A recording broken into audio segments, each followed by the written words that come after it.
कवीन्द्राणां चेतः कमलवनबालातपरुचिं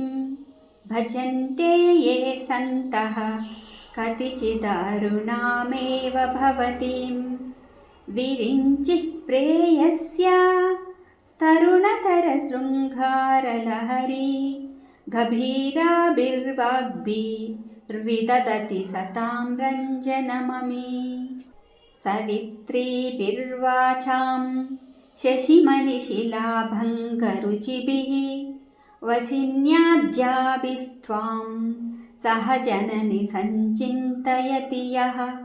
स कर्ता काव्यानां भवति महतां भङ्गिरुचिभिः वचोभिर्वाग्देवी वदनकमलामोदमधुरैः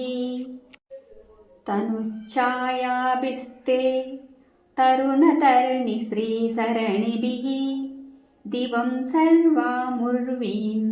अरुणिमणिमग्नां स्मरति यः भवन्त्यस्यत्रश्या ध्वनहरिणशालीननयनाः सहोर्वश्या वश्याः कति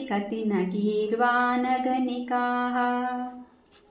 मुखं बिन्दुं कृत्वा कुचयुगमतस्तस्य तददो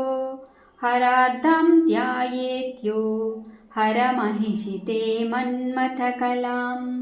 स सद्यः संक्षोभं नयति वनिता इत्यतिलघु त्रिलोकीमप्यासु भ्रमयति रवीन्दुस्तनयुगाम् किरन्तीमङ्गेभ्यः